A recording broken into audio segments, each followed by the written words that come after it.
think about how many schools there are, and the DfE gives you some data, and you can look at leadership roles, and you can look at leadership roles by ethnicity. And it categorizes them, you know, and you've got your white, you've got your black Caribbean, black African, your white British, your other, you know, then it breaks it down further, whether it's Pakistani or all Asian or whatever it might be. So naturally I'm interested in black. And I noticed that for head teachers, it's 1%. Ladies and gentlemen, welcome back to Conversations with myself, Francis Koh. Yet again, we have another great show ahead, which I'm very much looking forward to. My next guest has started from the ground up. She's a head teacher, a black head teacher, may that be. She's also an author who wrote a beautiful book called From Hood to Headship. Her journey did not start off as great as some people might think. Through her trials and tribulations, she somehow made it through to the other side. And in doing so, her main aim today is to give back to the community and show young people that what they can achieve when they set their mind to the goal. Please allow me to welcome to the show the head teacher of all head teachers, Miss Miriam Manderson. How you doing, miss? I'm good, thank you. Welcome to the show. Thank you very much for that. The head teacher of all head teachers, I need to be careful. No, that's the truth. The label. No, it's the truth. Well, let's set the bar high. Okay. Let's set the bar high. Why would you need to be careful? My peers, there are other head teachers that are doing just as well as I am. There are a few of us. There are a few of us. A few, just a few. Some stand out, so why can you not be used to? Because you already stand out. Okay. So a head teacher for head teacher. We have that. Miriam, how are you, miss? I'm very well, thank you. Can I call you miss? I feel like You can call me miss, you can call me Miriam. Let's go with it's miss. It's entirely up to you. Never had a head teacher on the show. I'm a normal human being like everybody else. Do you know when I was in school, right? I never used to see teachers outside the school. Never. So I used to think, you know, like the Truman Show. I used to think teachers lived in their own little island that no one knew about. I kid you not. So, but no, that's not the case because I was once a teacher. What does it take to be a good head teacher? Because I'm assuming you must be an outstanding head teacher. Do you know what? I'm going to be really humble and say I'm not yet an outstanding head teacher. I'm striving to become that. Yeah. Yeah. I'm a baby in the game, actually. I've only been a head for 3 years. I'm very much a pandemic head teacher. That means when I started, after a term, the pandemic hit. So headship. Your headship? Yeah. Not teaching? No, not teaching. Okay. So 3 years How ago. long have you been teaching? Ooh, 27 years. Wow. You've been teaching for 27 Oh years? yeah, a long time. Wow. I see you reflecting on that. That's a long time. Does it show? No, it doesn't. It doesn't. I've been in the game for a long time. Next April, make it 28. Wow. Yeah. And how long you intend to stay in education? I would think I've got, well, when you say stay in education, I'm hoping, I always said to myself I'll be ahead when I get there for 10 years, minimum. So if I've done 3, I've got about 7 left. And then what goes beyond headship, probably stay in education somehow, keep my foot in the pedal there somewhere, but not quite sure where exactly. Maybe you'd be a superhead.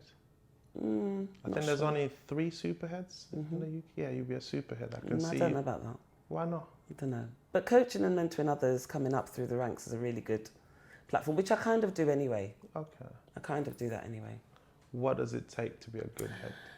To be a good head, I think from my perspective, it takes humility, it takes commitment and a lot of hard work. It takes being quite thick-skinned because you're going to have to make some really big decisions and all eyes are on you and they're looking on you and you're not always going to get it right. It takes the courage to be able to do that and know that you're not always going to get it right. In terms of the practicalities, early mornings, lots of reading, being an adept at using IT, communicating with a wild plethora of colleagues, families. Miss, I know you're a head Lots of teacher, but things. let's tone down the big words. Yeah? Let's go back to which one was it? Plethora. Jesus. The various. There you go. Let's bring it down a notch. I'm just joking. All right. Go ahead. But She's showing all you other head teachers who don't know big words. No, sure there's a few. There's a lot of useless head teachers. There's a lot. I don't judge, and I don't use a barometer to measure for you. other heads, and I would never ever compare myself to others. I just do what I do, and I learn from many others. But to be a good head, I think you need to first and foremost know your community. If you are the head of a school, you are there for a reason. And what is it about? It's about life chances for those children in your care, right? You know the community, you know what you're doing with those children, and you just try to have the best staff in place and be there as a rock for them, as guidance for them, so that you can have the best service to those children in the community. Staff. Yeah, everything's about reaching for the highest standards. Is that the most, correct me if I'm wrong, is that the most challenging part for you as a head teacher? Because you need to make sure in whatever given class that your member of staff in is adequate enough to look after that class. I wouldn't say that's the hardest part, but there are so many different challenges. But staffing, yes. Staffing is, they say staff is the number one resource, right? So as a head, often people will ask, and you might even ask me questions, say, what do you do? I would say I don't do things directly myself. I do it through influencing others, all right? I have a team of people that I work with. If I can manage the people that I'm working with so they can do things well, then their reports, the people they manage, will also do that, right? So as a head, I've got to really look at my leadership practice and my skills about making the right decisions, guiding people, ensuring that they are equipped and supported and challenged so that they can pass that on and get the right people. When it comes to the classroom, I'm very visible. So I'm you not, just do pop-ins? Oh, I do pop-ins all the time. I'm not one of these heads that sits in an office that you don't know. I'll give you a funny story. There's a trainee social worker working with us. Yeah. He said to me, he plucked up the courage and said to me, do you know, I didn't know you were the head teacher, and I was really surprised because I saw you all the time. I said, but I don't understand. Right. But he said, where I'm from, we never saw the head teacher. And so when I realised you were the head, I was like, oh, and I've just been acting normally. I said, you should act normally. Yeah. That's exactly why I do it. That's amazing. I go everywhere. So I'm visible because I want to see what's going on in the classroom. I want to see the Do you dialogue. notice the change as soon as you enter the classroom? Oh, yeah. Yeah, of course. I've got a little secret, though. Please. I wear heels every day. So that is for the teachers. That's the warning. No, it's That's for the students, really. Yeah? Yeah. Do your students love you? Or are you the meanie? Because sometimes you have to be mean. I think finding a balance is very difficult. If you're too nice, some students will like, we're not listening. I think my students now would say that I exercise tough love. So I am mean when I'm ready. Yeah. I wouldn't call it mean. I am very firm when I'm ready. You know, you have to switch that tone on and be no nonsense. Voice? Do you shout? Rarely. Yeah. I project my voice. Or sometimes I go lower. Because that's scary. Yeah, you know, exactly. when the teachers go lower. Yeah, like, exactly. That really messes up with a student. Like, that's exactly what's going on here? Yeah, exactly. You get it. You get it, Francis. That's good. I used to do that. I never used to shout.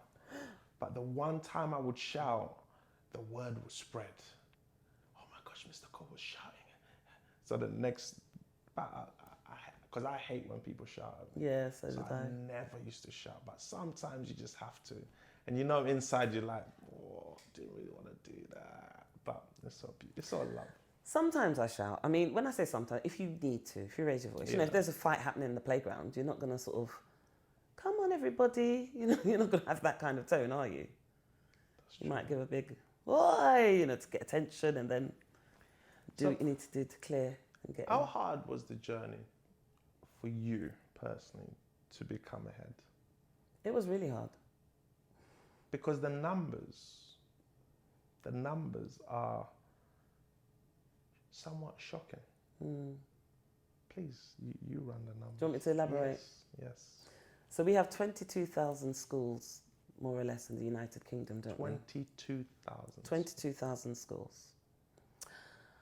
And when I started writing the book, okay, this is when you realise, gosh, I don't know much. I thought, let me do a bit of research and think about how many schools there are, and the DfE gives you some data, and you can look at leadership roles, and you can look at leadership roles by ethnicity. And it categorises them, you know, and you've got your white, you've got your black, you've got your black Caribbean, black African, your white British, your other, you know, then it breaks it down further, whether it's Pakistani or all Asian or whatever it might be. So naturally I'm interested in black. And I noticed that for head teachers, it's 1%. Okay? It gets worse. Well, it's actually 1.8% for head teachers across primary and secondary. Then you whittle it down to secondary. 22,000. 22,000 schools, right? And 1.8%. So I looked at black Caribbean in secondary schools, and that was 0.8%. Okay? It gets worse. And I'm not black Caribbean, so I thought, let's see what it says for black African. And it says, very few. Computer said we cannot quantify this into a percentage. So, exactly. It's insignificant because it doesn't warrant it. If there's 1% of black and 0.8 are black Caribbean, the other black African is 0.2%. So I worked it out. So that means around 25 out of 22,000 schools were black and female, I did it by gender, secondary head teachers. So I am sitting here as one of around 25 Please. of us in the UK. Please. That's why do you think that is? No, before we get to why, explain to us how it was a challenge, because I'm assuming because you're rare, so they're looking at you with everything they have. Because they have to, and I know you don't want it as a token. You don't want it as just, we got another blackhead, which I don't think they can do that anywhere, because the consequences would be too severe for the students. But if you look at it, they'll probably think, why? Why so few? Why so few? A number of reasons, I think. This is my view, okay? That's all we're asking. So my view is this. First of all, we have to appreciate that we are in the United Kingdom, which is predominantly white. Yes. However, there are pockets of the United Kingdom that need better representation, and that even so they are more diverse, there are still few of us. So I will speak from the perspective of those areas. So the first thing is, I don't think that everybody who is black or of colour strives to get to headship, because, I mean, I said it in a previous interview, you can't be what you cannot see. Yeah. You don't see it there, you don't think it's for you. You don't strive to achieve there, you think it's out of reach. That's the first thing. Yeah. The second part of it, though, is about the opportunity. I have been in contact with some middle and some senior leaders that feel as though they're capped. They're not given the opportunities to go further than where they are already. Now, they will have different contexts, but my conversations with them point to the fact that other counterparts who don't look like them are given those opportunities and they're not, so they're capped. They may be capped as a middle leader, you're good enough as head of department. Or they're capped predominantly in the pastoral area. You know what that means, looking after head of year, being a whole, head of year group, because that's what we're good at, managing the behaviour and the cultural stuff. So that the school or whoever makes the decision thinks if we make this person move up, we will have a gap, and they do it better, and we feel they're doing it better than they would being as a head teacher, which in itself, that's not fair. Not necessarily as a head teacher, because there's a bit of a gap there. Yeah. Okay, it's a journey to get there. So what I'm talking about is about progression and leadership. Yeah. To be a head, you would naturally probably have gone through the rankings of middle leadership, gone senior leadership, and then be applying. This is where the third challenge comes. Having gone through it myself, I think when you are sitting in front of a panel that don't necessarily represent you, that panel would be a panel of governors. So schools are managed or overseen by a board of governors. And some parent governors on that panel. It includes some parent governors too. But governing bodies, I feel, are not necessarily confident in the skills of some people who come from I don't like the term ethnic minority background, but people of colour. So some governing boards, I think, are a little bit more afraid and will go to what looks like and feels like normal and acceptable and appoint those people. That's what it comes across as. Normal and acceptable. Yeah. And what's been done before. Does that make sense? So there's a bit more faith and trust in your white, middle-aged male who has maybe been ahead before or has come through the rankings because there's some certainty there that the school will be in good hands. Although it's wrong, I'm not excusing it, but as humans, we tend to make certain decisions based on history. Mm-hmm. If something has worked for me in the past, I'm most likely going to repeat it. Mm-hmm. Whereas if you look at 22,000 schools and only 25 are people of colour, the others are white, so let's just go for another white person. Sometimes. But in your case, it wasn't the time. So when you was on that panel, first of all, when you decided to go for headship, what kind of conversations was you having with yourself? Let me come back to that, because can I go back to something just before we move on to that one? Ladies and gentlemen, welcome to the Miriam Show. I am just a guest here, all right? This is what happens when you're dealing with head teachers, all right? I just want to make sure I make a point. Please go for it, miss. You know when you said about the reasons, and I gave you the first one? Yeah. So, because I don't want it to seem like it's just racism. It is there. But there is this issue about us as a people challenging ourselves and becoming leaders. Yeah? Because I really want to, I've spoken to people who've said, oh, I'd never do that. And I say, why? Why would you not?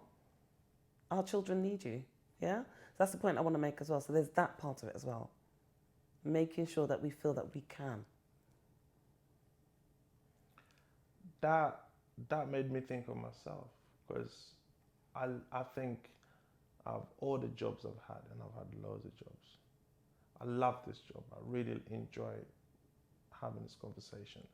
But I don't think I've ever had a job more fulfilling than teaching. Yep. I never would have wanted to be a head teacher. So I think I see what you mean. Some people just don't. Could I do it? I think I'd be a fantastic head teacher. So why did the two not marry up is what I'm asking myself. Because I would prefer. Ladies and gentlemen, you see what's going on here? Yeah. I just realised what's going on here. Switch. I just realised what's going on here. No, I personally would prefer being hands-on, dealing with the students. Day in, day out, that's me. So it's about our perceptions of what it is to be a head teacher. And this is exactly what I said at the beginning about the colleague that said, where I'm from, we didn't see the head. Yeah. I want to do headship my way. And I write about that. And it doesn't mean you sit in an office. You can be hands-on as a head. Naturally, you're not going to be as hands-on as you are. But I think you cannot be what you can't see. You cannot do that job if you don't see what it could be like for yourself. Or just put yourself out there. Dip your toe in the water and see what it feels like. Ladies and gentlemen, you can do it. But honestly, if you can do it, and I think that's the powerful story about you, as you said, you cannot be what you don't see. So when going back to the second point, which when you turn the show to be your show, and can I ask my question? You can. Okay, thank you, miss. You're just prompting so many questions in my mind. Good. We can now go through all of them. What was that conversation you were saying? Because what you're saying is key. You cannot be what you don't see, because a lot of kids, our kids, don't see that. So it doesn't even compute in their mind that I can be that. So when you was growing up, you done the research, I'm assuming, there's only 24 others, or 23 or 22, whatever the number was at the time. So what kind of conversations was you having to yourself? Because I believe that's the powerful part. Only you could have stopped yourself, but you carried yourself through. What was that like? Yeah, that was hard. And that is the premise of my book. One of the main themes is the self-talk. Because I sound a bit like a hypocrite. You cannot be what you cannot see. Well, I didn't see a black head teacher. Actually, I lie. I saw a black deputy head teacher of my own school, but not a black head. So whilst I didn't see many that looked like me lead in schools, I did have good mentors and I did have good allies, right?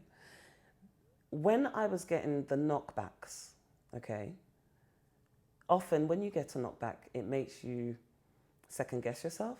It makes you feel as though you're not good enough. It makes you think there's more to learn, there's more to do.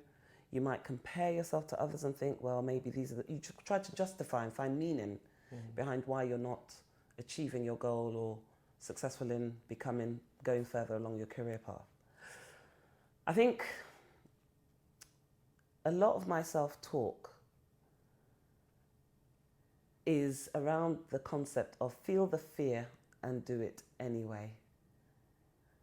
So, you know, when you get butterflies in your stomach, for some people it's the make or break time. They'll just think, no, I'm not going to do it. I have this ability to just tighten my gut and just push through and just say, just try. Is that self-taught, or do you think it was born with it? Can that be taught? Because as you said, fight or flight. Some people go, some people retrieve, you go. How can we train our young kids to harness that feeling and use that feeling to push them forward rather than pull them back? Have you heard of the term deferred gratification? Yes. Yeah, so leaving things till the very end and then reaping the rewards. I think it's about talking to young people about what resilience means and looks like, what it truly means and looks like, and that it takes time. And believe in that. Because what happens, we're in an instant gratification world. People want things instantly, they want it now. Yeah. You know, I had a friend say to me, or somebody I know say they want to be a head teacher. And I said, well, how long do you anticipate it will take? 5 years? And I sat there thinking, I've been doing this for 27 years. Perhaps I'm making it look too easy. Why this person thinks that. Could we then say, because you done 27 years, you slicing the time down? No, because I believe that you have to earn your credibility. I think you have to work through the motions. I don't believe that you just rise up rankings. That's how people make mistakes. Immature leadership. Which there's a lot of them. You're not judging them, I'll judge for you. You can judge for me. No, I'm aware there are people that have risen to the ranks of leadership, and what they lack is experience. You cannot replace experience. I would say, though, as a black person, some of your self-talk makes you delay things because you believe that there are more barriers and hurdles to climb, and you may face more barriers and hurdles. So the combination of that might lead to you taking 8 years to even become a head of department, whereas your white counterparts will do it in 3 or 5. Simply because got that different confidence. They've got a different confidence. Normal to them. Yeah, it's normal. There's an entitlement. Why can't I be there? I see everybody else doing it. Why can't I do that? And the confidence comes in, and it happens. And there's some research I point to in my book about that, about this concept in the mind that holds us back sometimes from going there. We're not quite ready yet. And that's some of the thoughts I had as well. I'm not quite ready yet.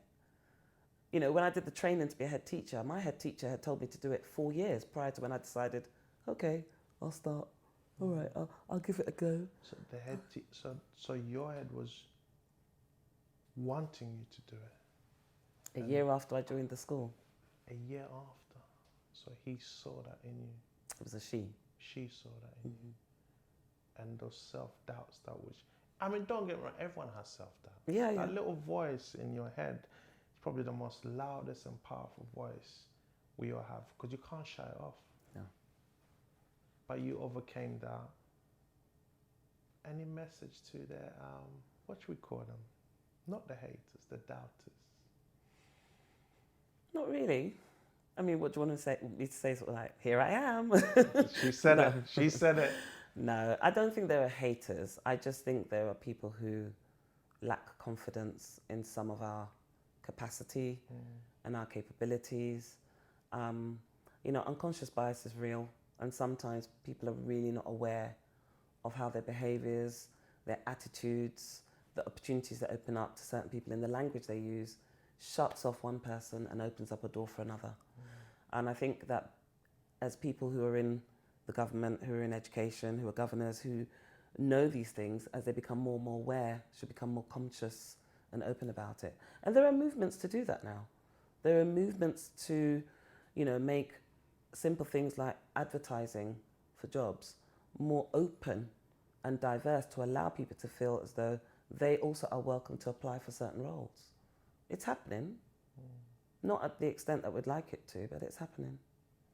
What is the main difference between being a teacher and a head teacher? Well, the first one is you don't have your own class, which I die for every day because I love being in the classroom. And that's why I say I couldn't give that up. I couldn't. You can. You don't have to give see up them entirely. grow. You see them and come to year 11, they leave. Yeah. My school's got 1,200 children. I see 1,200 children grow. It's not the same. It is. It's even better. You just admitted that, one, not having your own class. You don't have your own class. I love being in the classroom, but I did. Yeah. So every year I've begged for my own class because I just want to have my own class and nurture them and teach them. But it's unfair if I'm going to be pulled left, right and centre to deal with things around the school. So every year, who are you begging to? The head of department, the head of languages said, can I have a class, please? And she says no. She says yes. I thought so. She probably doesn't want to, but she has to say yes, isn't it? No, she's not forced I can't say no to the head teacher. No. Well, it all depends on timetabling. I'm not going to force, it doesn't make sense. The first year I did it, actually, there was no need for me to be in the languages department, but there was a need for me to help with English. So I helped with English. Just to clarify, people are probably thinking what she's talking about. You language trained? Yeah. And Modern music languages. Or just language? No, music was my hobby. We'll get into that. So you language trained French and Spanish. And you made it as a head teacher. That's beautiful. That is. So now talking about the students, SEM school that you was teaching. So 1 year you were a Spanish French teacher. The students come back in September, you're a head teacher. No, it's not the same school. Okay. So we go to a different school. Yeah. How you must see it. You sitting there, first assembly for the year 7s, a black female head teacher walks up. Do you take in what the students of colour see you as? What's that like? I know the shoulders I'm standing on. So I do know that when the students see me, they must think, oh, she's black.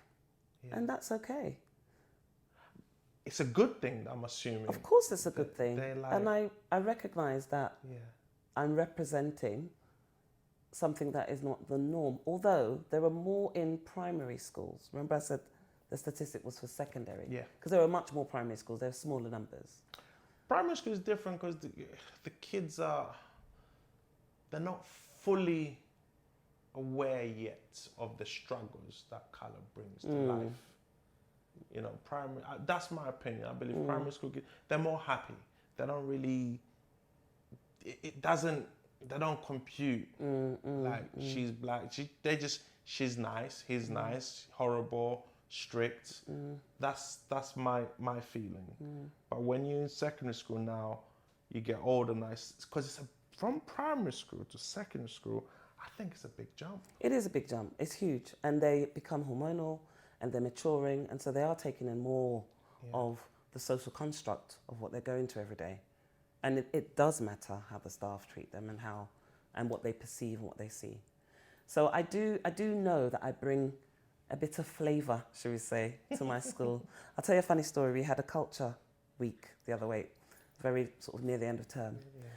And on the culture day, the children were allowed to bring in their flags or dress in their national dress or represent with the colours. And we had an amazing array of all. And one of my staff members said to me, do you know, this has been the best year that the children have worn with such pride items to represent where they come from. And I believe that you being the head is an influence to that. Wow. I didn't say anything, but I think she has a point. Further on to that, one girl came in, she's mixed, she's got very curly hair, very pale complexion. And I said, oh, where does this represent? And she said, Miss, this is half Morocco and half, I think she said, Spanish. And I said, that's where the curly hair comes from. She said, yes, Miss, you know, you get me. We high-fived. And my staff member said, see, I would never know how to have that conversation with that child or have the confidence to. And I said, stick around with me, you'll be fine. Is that something that can be taught to teachers? Because I say this, a lot of teachers, if you look at the teacher training program, I think it's not long enough for me. I think they could add in a bit more, because I feel a lot of teachers qualify as a teacher in totally different areas, in the areas they're teaching. When they come to teaching to a community of color, they don't understand the people, they don't understand the community. So when that teacher, your colleague, had said, I don't know how would I had that conversation. Do you think is that something we can teach? Because those little conversations right there, they make a big difference. They do. But it goes back to what I said at the beginning, isn't it? Know your community. You can do some research, you can do some homework. Incidentally, teacher training has increased by a year. So now when you do your initial teacher training, you have to do 2 years in induction and not 1 year in the right time. So it is. Whether or not that leads to more of what you're talking about, or whether it's more about pedagogy, that's the craft in the classroom, I'm not entirely sure. But again, if we were to learn from America, for example, I know they had a program because they have a program where teacher training is done in one part of the world, of their country, sorry, and then they're posted to different parts to teach, same in Canada and parts of Europe, unlike ours where we can choose where we want to work. And those that were training in America and then were posted to New York had to do a cultural session, a program of learning the cultural nuances of the community, which included learning Ebonics. If you know what Ebonics is the language of the street. Yeah. Because if you are managing a classroom, you have to. You know, if you're in an English classroom and the children say, bear peak, and you've not got a clue what they're talking about, you're in trouble. Yes, I saw that book. Yes. Yeah. Is that with Michael Douglas? So for me, I totally agree with what you're saying. If you're going to work in a school, and it's part of what you should do anyway, as part of entry, you should research the community, research what's there, visit, see what's going on, see what the nature of the population is that you'll be serving. So when you have those children with you in the classroom, you can have that personal relationship with them, and they will eat out of your hand. They'll understand that you have an interest in them. And that's all kids want. They just want you to like them, listen to them, and just see them. Just see them for who they are. Yes, I can understand, you got 45 minutes to hour and 15, hour and 10, depending on the school. You're dealing with 25 to 30 students. I can understand there's a lot of pressure on teachers. We can't dispute that. But that's not the students' fault. I don't think the students should pay for that. Because there's a lot of, I wouldn't say, there's a lot of bad teachers. Not bad people, bad teachers. How as a head teacher, are you changing that to bring in your schools, to bring in more good teachers and just improve their non-bad teachers? I think as a head anyway, every head teacher wants to have quality first teaching, is what we call it, in the classroom, okay? Because we know that the greatest difference to students' progress is what happens in that classroom. If the quality of that is high, students make magnificent progress. And it doesn't matter what goes on at home, actually, because if you've inspired them in the classroom often, they'll go home and they'll do extra, they'll do the homework, they'll just do it. So in order to encourage that, you have a program of professional development. You have a program of supporting those teachers that are not quite where they should be. So you might do drop-ins, so you might have staff who are in charge of looking at certain areas of the school, reporting back, and then deciding, right, what's the plan of action and how long are we going to monitor this for, and see what needs to happen to support colleagues. Things like shadowing another teacher that's got really good practice can happen. So people can see, but that doesn't always change somebody, and it's not instant. But at least it exposes them to what the standards are that you want them to deliver. But the nuances of understanding how to have a good rapport with the class, has to come from within. Yeah. You have to want to do that first and understand the importance of that so that you can manipulate the class and understand, so that they understand your subject matter, be it science or business Yes. or English Or PE. or PE Or maths. We can go on. or and on. maths. You know, you've got to be able to do that. So I think for teachers, it's seeing what good practice looks like. And again, in my book, I talk about my own decision to model myself on somebody. I thought, that's me, I'm going to be like her. And there's nothing wrong with that. If it means that in the classroom, the diet those children are going to get for the quality of teaching and learning is going to be exquisite, go for it. But you've got to be able to model yourself and see good practice. We call it a waggle, what a good one looks like. Right? So you see what a good one looks like. What's a good teacher look like? So you're a waggle. I'm a waggle of a head. But you know, you look at that and you put them on programs. If those teachers are mediocre, they're not quite up to par, then you can put them on a program with some support. How do you in have place. that conversation with that teacher? Well, you go by the evidence, don't you? So you'll have a criteria, you'll go into a lesson, and you might start off by asking them how they felt it went, which helps you gauge whether they've got a realistic view of whether the lesson was good or not. And then from there, you can pitch how you then support a colleague, and you arrive at a few goals. Yeah. What you're going to do together. But what you can't do is just say this was rubbish and write them off. You know, you weren't able to assess the children, you didn't ask any questions, the students didn't understand and you didn't notice, you know, somebody was chewing gum and you didn't ask them to spit it out, and you didn't address any late comers. You know, those sorts of things. You don't just read them the riot act, because how would they receive that? Negative. What's the goal? You want them to improve, you want them to change. So it's getting them to understand where things could be improved, giving a goal, maybe 3 or 4 targets, and then letting them work on that and coming back to that. That's the key, it's coming back to it. Well, most people would say behavior management is key to teaching. Are you in agreement with that? Absolutely, 100%. Look, I teach languages. In London, if you cannot manage your class, forget it. Because there is not that innate interest like the rest of the world that thinks we need English. Children here think, why do I need French? You've got to be able to inspire them. Make it exciting. Make them want to learn it. I'm going to ask a controversial question. Go on then. And I need an answer. All right, go on. Not a politician answer. Hit me with it. Who makes better teachers? Male teachers or female teachers? That's not even a question. Neither. Oh, jeez. No, you have to give me one. What, male or female? Yeah, who makes a better teacher? Females, of course. Why are you even asking? Why argue? You're looking at me. No, I'm joking. Francis, are you serious? No, I actually it's actually a serious question. Males and females bring different things to the plate. If we think about education in the UK, or generally, who dominates classrooms? Is it males or females? Females. Exactly, because it's seen as a nurturing role, or was, particularly at primary school, right? But does that mean that males can't be nurturing as well? Of course it doesn't. So people bring different things irrespective of their gender. I don't think gender has anything to do with how well you can take students from A to B. I feel like I'm going to get in trouble by you, miss, for asking that question. Good. So you mentioned that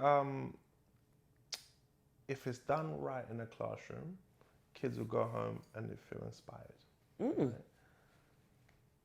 Do you think there's a broken link between home and school in terms of communication? Sometimes. And it's actually, this is one of the hardest things to get right. Because what you want is all the parents supporting not just their child, but the school's vision to get their child to a certain place in the same way. That's a challenge. When I stand in front of parents at the open evening, I ask them, who do you think is the most important ingredient in this journey, the 7-year journey that your child's going to have in this school? And they all look at me with these eyes. Some of them smile, smirk, and I say, yeah, you're right. You. Every single parent that I'm looking at sitting in this hall, you need to be at the end of your phone every time we need you. You need to be at every parent contact meeting. You need to know and ask questions. Because if you don't do that, your child will know, and they'll think, Doesn't matter. I can get away with it. I can get away with it. Woe betide a parent, or teacher rather, who has had misdemeanors with a child ongoing for weeks and hasn't contacted the parent. What's the parent going to say? Why didn't I know? Because it empowers them too. They go home, have conversations, the child comes back to school if there's an issue. And together, we call it the trifactor of success. Home, school, and the child. And we work together to make that child successful or shift if it's not going where it should be. It's critical. Parents are critical. Because one of the carers. One of the key things was I found was just super irritating, where how parents would think the child's an angel, and as a teacher I'm wrong, and this was based on because the child would say, Mr. Koh doesn't like me because I walked in 5 minutes late and he told me to wait outside, or your child walked in 5 minutes late, and not only that, on top of that, your child didn't do homework, and then I just saw that on and on and on throughout my teaching career. It's like parents, not all, but a majority of them, the child were angels. Yeah, it happens. Very frustrating. How can we allow teachers to let us teach? I mean, the pandemic did help because a lot of parents were like, okay, I see what you're not doing. Oh, okay. In that sense, yes, it did. Like, take my child. They saw a snippet of what it is to be a teacher. And imagine that's 1 or 2 or 3 kids, and that's your kids. Yeah, they were like, take them back. Take them back. Is this what you don't deal with? Yeah, that's true. So how can parents? What message would you have? Because not all schools have a good communication system with parents. No, they don't. My own school's been on a journey with that because we had some systems that weren't necessarily reaching out to parents in the way I wanted them to, and we're still on the journey. We've moved things and moved them on again. So the first thing is I meet with my parents regularly. We have a PTFA, so we meet at least once every half term, and I get from them firsthand what's working well, what's not working well, and believe me, they tell me warts and all. They don't hide. So that helps because they get a direct line to the head teacher, and then I feed things directly from parents' mouths to my staff, and then we have to fix it. Because by the time I get to the next meeting, I need to be able to say, what progress have we made? The second thing is I used to have, I haven't had it this year because I've had some issues with a PA and stuff, but I will reinstate it. I have something called the parent surgery, which is where, again, parents can make an appointment to see me for about 20 minutes to discuss whatever it is they want to discuss with the head. So I'm making myself accessible once every so often. How busy do you get for that? Very, very. Because there must be a queue.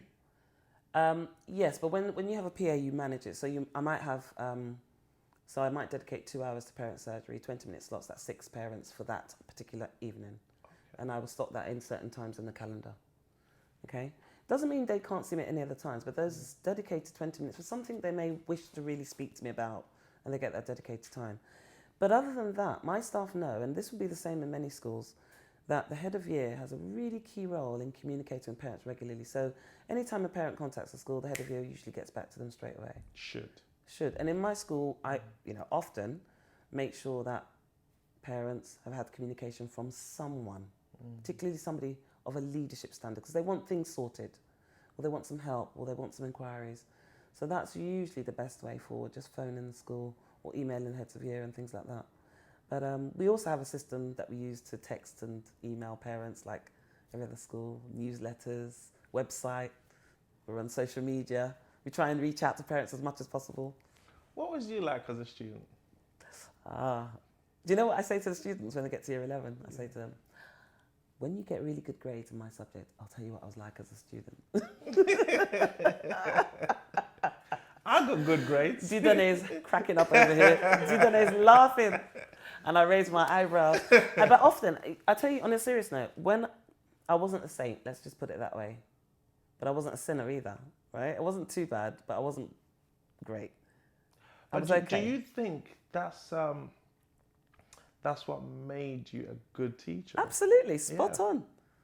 Because you could see them coming. Yeah, absolutely. Because the tricks, the stuff you used to do, it's the same things they're doing now. Just a little bit different. It's fresh. Yes. And you've been there, done You it. see it like, okay. So when I'm telling a student off, if I have to have a conversation with somebody, maybe to help out a teacher with having difficulty, I might say to them, you know what, look, you see me standing here as the head teacher, Yeah. but you don't know what I was like at school. It makes them think, because it's true, I might be standing here now, years later, but you don't know if I was a terrorist. You don't know if I was a saint. You just have no idea. And that will be you in a few years' time. So why don't we just fix it now? I was all right. I used to laugh and chat a lot in class. If you say so, miss. If you say so, you went St. Augustine's. Yeah? Yep. Northwest London. Anyway, you was a saint. Westminster. Yeah. Oh yeah, that's Westminster. Yep. No, is that not Camden? No, it's Westminster. Westminster. Just before Camden, isn't it? This might seem like a silly question. How important is education? Very. But what do you mean by education? Do you mean the book and the pen? Or do you mean the whole child? You the head. I mean the whole child. How can we ensure that they get the right education?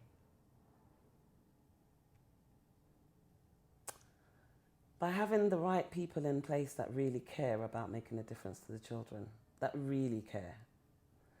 I think you mentioned earlier on, there's some rubbish teachers or people that don't care. It's not that they're rubbish, but is their heart in the right place, or are they in the right vocation? Being in education, being a teacher, and some people who are non-teaching have really clear key roles like teaching assistants. It's a vocation. You are dealing with another human being. And there's a mantra that I have at my school, which is this, and I get all the staff to say it or remember it. I am part of every child's success. Whatever I do is important and of value. I am part of every child's success. Yeah. Whatever I do is important and I am of value. So if you're the IT technician and you are competent and you're able to help a teacher that's having difficulty, what you've done is important and of value, so that lesson continues. If you are in the canteen and you're serving the children, if you're doing it grumpily, you're going to do that in a particular way. You're going to model to the children what that means to them. That's important. But if you're smiling and welcoming and demonstrating courtesy and even say to them, say please, it's important and of value. It doesn't matter who you are. If you're a senior leader and you're walking the corridors and you're interacting and you're seeing how students are behaving and you're supporting staff, you are part of every child's success. Your role is important and of value. It defies rank. That's true, because sadly, in a lot of schools, SLT really believe they're above the cleaners and caretakers. It does happen, I know. And they won't even say hello to them. They won't even say hello to Basic them. courtesies. But there are many that do. And I've worked with many that do. Yeah, but the thing is that let's say there's 10 who do and there's 2 who don't. Those 2, they do let down, like as a caretaker or any form of helper in the school, and I walk past the SLT and they don't say hello to me, it's gonna. Am I not important enough? That's right. I'm not. I'm helping you. That's right.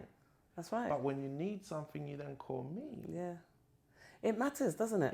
It's everything. It matters. And even things like my senior leadership team and I have talked about this. When we write an email, okay, to somebody, if I write it to my deputy, I might not put the hello, miss, and I might go straight to the point because we've got that relationship. But a member of staff that isn't dealing with me all the time writes to the head. If I don't email that person back or acknowledge it, how are they going to feel? It's even more important that I acknowledge it and acknowledge it respectfully. Yeah. Dear so-and-so, thank you very much for this. I'll see you or get back to you. Because they feel that they're seen. They're of value and they're also important. And you're right. It happens electronically and it happens in person. And we talk about this. We talk about the fact that, we as a senior, in my school anyway, we as a senior leadership team, we must notice what some call the little people. We must. Yeah. We must be aware and notice. But they're not the little people. They've got importance in the roles that they're carrying out. Actually, in my school, I don't think people get away with it because we're very, very inclusive. We've just been given something called the Inclusion Quality Mark, which I'm very proud of. What? So is that Ofsted? No, it's not an Ofsted.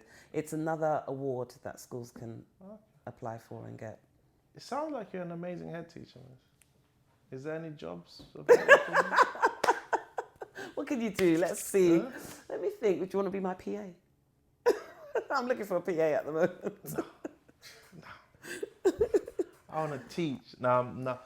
Are you one of the head teachers who go out on Friday night with the staff to the local pubs, or are you one of those who just stay away and let the staff do their celebration without you? Both. So we just had an end of term, and I said we said farewell to a member of staff leaving after 45 years of teaching in the same school. Incredible. Incredible. And one of the things I said in my speech... That's older than me. It's amazing.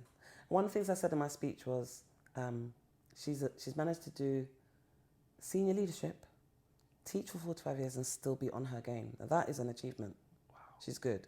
Anyway, they all went to the pub and I went too. Why not? I went a bit late because I had a few things to do. I went, but I won't stay for the entire night. I don't want to see people dancing on the tables and be compromised. You mean you don't want them seeing you dancing on the table? I need to keep myself under control. So I was like, let me go before I have a bit too many.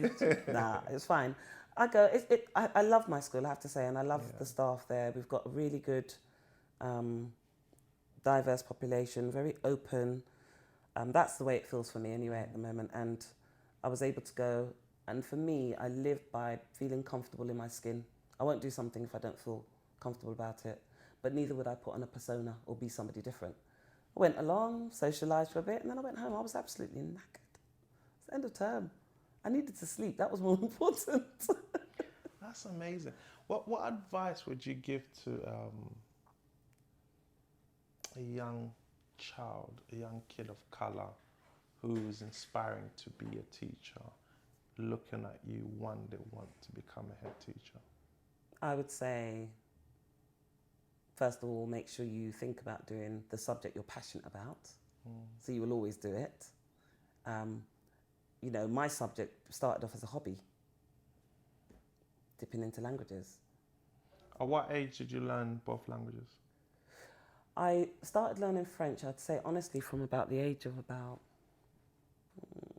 8, maybe. Okay. Going to the library and picking up books and just by yourself? Dabbling, yeah. In Harlem? They had libraries. There were books. It's in there. There were French books. Exactly, and it's still standing. We won't talk about that. There was this thing called Lingophone. It's a cassette tape, and I used to dabble with them. One time, I remember one of my classes, I had a starter on as the students were coming in. It had a cassette player, and it said, "Can you name this instrument?" Right? And obviously, as the kids are coming in, I just put their attention to the Buddha, and you could see their brains working. None of them knew what accept. Amazing, isn't it? Not even one. Not even one. You usually get the one that says, "Oh, my mum's shown me that," or my dad. One. Okay. And I was young then. Do you know how old I felt? Sorry. Anyway, Karen is giving advice to young man or woman who wants to become a teacher. do if you're going to go into teaching, you want to be a teacher. What's your hobby? Try and nurture that, because the likelihood is there's a subject that you can teach linked to your hobby. Study hard, obviously. Don't fall back. Don't be mediocre. Reach for the sky. Aim for the top. Aim for the A star. We don't call it A star anymore. It's a 9. Aim for that. Say, this is what I'm going to get, because I'm going to be good at what I need to do. And think about your applications later on. Don't think about now. Think about when you're writing that on paper, what it says about you. And then in terms of teaching, I went to somewhere called the Institute of Education, which I believe is highly acclaimed for teacher training. They have a good standard of delivering teachers, as you can see. But no, they've got a good program. But there are other universities that you can go to. And just apply to do teaching, get to know children and enjoy the role and enjoy the ride. And the advice I would say, once you get into teaching, enjoy what you do. But if the world of education has so many different avenues and openings within schools, do things to the best of your ability. Don't just be a career climber. Do things because you want to do them. I remember leading the Black History Month activities. That's a whole school activity. I didn't care that I wasn't a leader. I wanted to do it for the children. But actually what it was doing was demonstrating my leadership competency and my capabilities, so that when I did want to apply for something, I immediately had something in my repertoire of managing a whole school activity. Another big word, repertoire. Sorry. I have tried to... But you've done well. You've done very well. So I think there's so many teachers I see coming through now who are young and just want to climb the ladder so quickly. Do you think they should raise the age of becoming a teacher? I mean, I know that's the problem, because you've got something like 30,000 teachers leaving the industry a year, and we're only managing to recruit 15,000 qualified teacher, which makes me wonder who's the other 15,000? We know, but because I remember when I was JFS, it was as a teacher who was 18. You can't teach at 18. Sorry, he was doing his teacher training. His training at 18 to be a teacher, and 21, 22 he came back. Yeah, that'd be a 4-year B.Ed. And the sixth formers ate him alive. What age were you when you started teaching? I was 21, 22. I was different. What age was I when I started teaching? I don't know. 21. And as I walked in the school, that's how I learned just in the book, teacher face, because there was big strapping sixth formers, 18, that's 3 years difference. I say that to say this, it's different, because when you was in school, you was an angel. So you kind of knew how to maneuver, which some teachers, going back to what I said before, they do their teacher training or they're from a completely different background. So when they come into the city, it's almost too overwhelming for them. So that depends on where you choose to train. Yeah. So if you're going to a university that's in a city, the likelihood is that you'll be posted to a school near. It's not always the case, and I appreciate that. And again, it's about learning the nuances of how you're going to manipulate the environment and your context so that you can manage behaviour, get to know the children and so on. I find it interesting if people are going to learn the craft of teaching, and so many people do. They might come from, I don't know, Winchester and decide they want to get a job in London. And you're right. I think that's what I was alluding to. Yeah, that's what I was there's a cultural alluding conflict there, isn't there? Because they're not used to that. Yeah. Isn't it the job of the school, though, as part of the induction, to make that teacher aware of the context into which they're coming? It is to a certain degree, because remember, as I said, we got teachers leaving. So I guess at the moment, a lot of schools are fighting for teachers. Very much so. I heard a shocking statistic. 41 physics teachers are being trained this year. 41 in the entire country. Yeah. I'm looking for a physics teacher. I hope I get one of those 41. So that's what I mean. So if you get a physics teacher from Chiswick who's not very aware of their community, you're going to take him on. I will take them on. But again, as I said, teacher training is 2 years. I would know that teacher has come from X, Y, or Z. Make sure the head of department is aware and make them become familiar with the context. If they are good at their subject area and they're good at teaching, they just need to learn the context that they're in and apply what they know to that context. They're going to make mistakes, but I'd rather somebody make mistakes and learn from it than somebody that thinks they're just going to do it their way and completely fail. That's true. From your very first day to in the teaching at 21 to head teacher now, do you think the system is improving or not? Education system. I think it is improving, but very, very slowly. Very slowly. Now, we have an education system now which is still built on, after the Second World War. It's outdated. It's outdated. Yeah. It's outdated. But I think we have to be careful. People talk about the curriculum. There has to be a curriculum. Otherwise, you'd have anarchy, people doing their own things. There has to be some framework that most schools work towards. What I think is the kind of straitjacket that comes with that curriculum, people are not allowed the creativity. That's where people get frustrated. There is a movement now, for example, called the Black Curriculum that I've heard of, and their mission is to insert or to decolonise the curriculum so that certain aspects can be taught and learnt. In some schools they argue, why do we learn in English about dead white men? Because they're supposed to be the best that has been written about and known. I ask, the best to who? There is the best in many cultures. Why don't we bring some of that and maybe use them as comparators? So if you're an English teacher and you're learning about Shakespeare, there are other people that have written as well, but we know that they're going to be examined in Shakespeare. Are you going to just throw Shakespeare out and teach all the others so they fail? No. You have to use your skills, your abilities to infuse them, but also make sure that they're ready and prepared for the examinations they will sit. It just makes sense. So I think our education system is still a bit archaic. It is improving very slowly, but it needs more organisations to come out and maybe the DfE to rethink what the curriculum looks like and give a little bit more flexibility. I would love to see what your history curriculum looks like at your school. Our history department's quite good, actually. The curriculum itself. Do you think our schools in the UK, when our students leave, do you think they're prepared for the outside world? Are our kids leaving school with adequate skills and experience to handle the outside world? Again, I think it depends on the school they're in. So if you're talking about the standard comprehensive school, to some degree, yes. So if your school, we talked about IT, didn't we, earlier on, and I said I think that should be a core subject. Some schools are very, very skilled at making sure the children get the breadth and the depth of learning full suite of ICT skills that they can take into the world of work.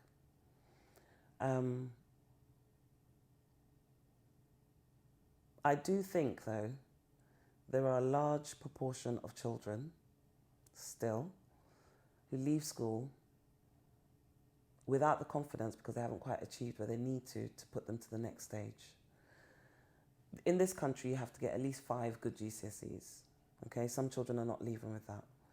And yet they may not be able to stay on, they go on to colleges and so on. So where does that leave them? Sometimes they don't even know how to fill in an application form. They still need support and help. There is a large proportion of individuals that are in that difficulty. Are they prepared for the world of work? Not entirely, but then who is at 16? I think there's a little bit more to do. There is more being done now. So for example, schools have got what they call careers programs now. A teacher, for example. Teachers love examples, for example. Careers programs, right? Yeah. So, and again, it's down to how these things are put in place, aren't they? Isn't it? So if you have a school with a careers program, the idea is that the children are exposed to people like you who do unusual things that the students won't think about getting into. Oh, is that your way of saying you give me a job at your work school? No, it's saying I'm giving you props. Damn. Sorry, I'm working my way in, ladies and gentlemen. She's too sharp. This is incredible that you have your studio and you're doing this. Yeah. You talked about business, and we talked about this. Totally agree with you. It's a skill. It's actually a skill for many that could potentially go out there. We know, though, about businesses, the number of them that fail several times when they're starting up. Yeah. Okay? Doesn't mean they can't learn that skill. So that's a skill in itself. Yeah, I know. But back to your question, though, do schools prepare the children for later on? In some ways, yes, they do, if they're good at what they're delivering. So if they have a fully complementary careers program alongside the subjects. How many times have we had children say, what's the point in this? Why am I using that? What am I going to use that for? We have to make them see the value and the purpose of how they're going to use it. You mentioned earlier on to me, maths is fundamental. It is. And I remember having a conversation with a student I'd exclude to say, what time did you wake up this morning? About 7. And how long did it take you to get here? About half an hour. That's maths. But your grade here shows me that you're not able to do maths. What are we going to do about that? You know, so it's making it relevant. And I think that we do try to prepare them, but I don't think we do well for our comprehensive children about the competition that they're going to face outside. What do we need to do about that? I think we need to do more about the character of the child. Stole my question. Sorry. But you know, it's riling me questions as well. Like, stole my question. When I go back like to my that. school, well, you're infusing me. When I go back to my school, I'll be thinking, are we really doing what we need to do to make them ready? I think we are. Guess what my school improvement plan's title is? What is it? World Ready Students. I think Ofsted Ready School. I think there's a job in there in your school somewhere, you know. I really think there is. That's incredible. It's because we recognise We recognise, are we doing enough to make our students world ready? Because as far as I'm concerned, I've told my children, your job might not be in this country, so be prepared. And when you go to America and you're high flying, don't forget me. Come back and tell me who you are. No, that's amazing.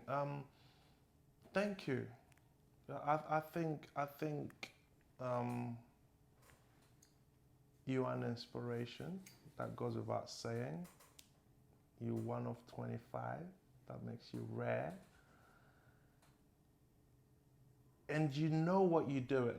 And I say that to say this. You say you was an angel as a student. You know, I like the angel. I don't think you was, but it's your strength. And students appreciate and like that because you can speak to them because you know what it's like being on the other side. Because you got a lot of teachers. Again, I'm not blaming teachers. I'm not saying teachers are not doing a great job. I believe teachers are under a lot of pressure. But this is not about teachers, it's about students. It is about teachers, but not this conversation at the precise moment. And I think you know what it feels like, and so therefore you know how to speak to them, the students, and they appreciate you. And I bet your students, even though they're scared of you, they love it. They just love seeing you. I can imagine that, and I'm sure more times than not you topic of conversation at home for them. So I thank you. I appreciate you for that. Let's talk about your book just for a little bit. I know you've been referencing it as we went. From hood to headship. I like the title, hood. Thank you. What hoods? What hood are you repping? North Wheezy, baby, North Wheezy. I was going to do the sign. I was very tempted. I thought, cool down, Miriam, cool down. No, what made you Sorry, decide? for those that are listening, North Wheezy, Northwest London. What made you decide to write the book? I've always journaled. I mean, I think my earliest journal book would have been in primary school.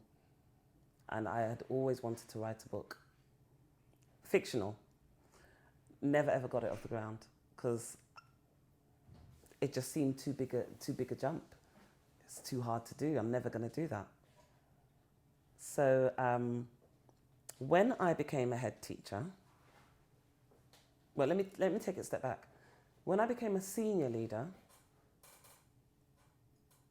I was introduced to a package, and on it you could journal. And I called it, the name of the school's Tales. And I thought, right, this is going to be my book. And I used to just journal about my experiences. Good days, bad days, more bad days than good days. Right? When I became a head, and I would say to people, you're, head teacher, eyebrows would raise, like, oh, wow. And then I'll tell them how many times I applied before I became a head. They're like, wow.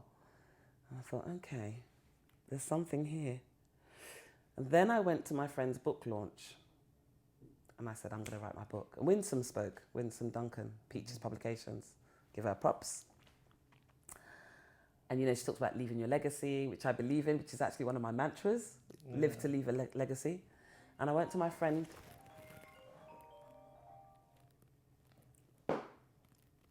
I went to my friend Nelsa's book launch, and I decided, right, I'm going to do it this time. I'm going to do it.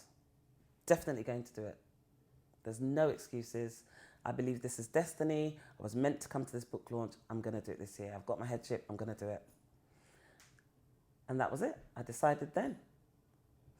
I thought I'm going to sign up to this book confidence coaching program of Winsome's and see how it goes. And I signed up. And it took 6 months because the book launch was in January. And, they were faffing around with whether things were going to open or stay open or close for lockdown. And by the time she wanted to do the program, it was locked down, so she couldn't get a venue. And fortunately, she moved it online in June, I think it was. And then I joined and I said, I'm going to do this. And that was it. Wow.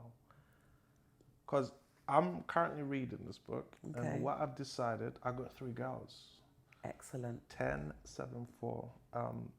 The eldest one, amazing reader, ferocious reader. Fantastic. And the middle one, same. The youngest one, you could tell she's going to be a trouble, but she's just a terror at the moment. I feel sorry for the kids because I believe education is important. You know, as you said, however, the right education. It's not about just reading books. Manners first comes first in the house.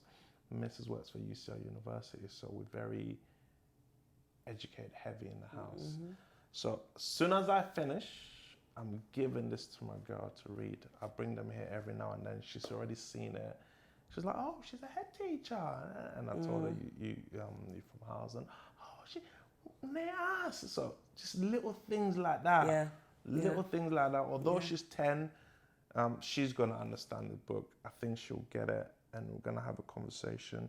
And may you promise on camera once you finish the book that she can have a conversation with you? I promise. I most definitely will. I'd love to have a conversation with her. Yeah, because I think that's important. As you said, we don't know what we don't see, even though we want to be, but we just think, oh, that's not for us. And if I'm there, this again is a responsibility, isn't it? Yeah. To whom much is given, much is required. What does it feel like for me to be ahead? How did I get there? All those questions she'll have in her head. Yeah. I'm happy to talk to her about it. Yeah, it's going to happen because I've had my talk, so she's going to have her talk. Absolutely. But it's all right because I'll be working at your school anyway, so she can come outside. That's not problem. He's pitching for his job. You've got far more important things to do, Francis. Amazon bestseller. It was, yeah. Come on, let's plug it Within a week, yeah. Within Number a week. one in a particular category. I think it was governance or education or something. Yeah. Still made number one. Yeah, so yeah. No, I think it's a powerful book. Your story is powerful. Thank you very much. So what we normally do on the show is the guest, in this case, the host, closes the show. That's your camera. Look into it. Whatever message you want to give to the world. Really? Yeah. Anything at all? Anything at all. Gosh, I'm not prepared for that. Well, first I'd say, if you want a summer holiday read, please purchase From Hood to Headship. I'll be very honoured. It's been a real delight coming onto the show today, and I just hope that in some way I've touched and inspired you as the people who are watching through education and through just being who I am, Miriam Manderson. Thank you very much. Ladies and gentlemen, there you have it. If a young lady, angel young lady as a student in school can make it from the hood, North Wheezy, Northwest, as she would like to say, to become a head, imagine what you can do with what is available to you. Be out there, become the best version of yourself. Till next time, love, peace, and happiness. Miss B, thank you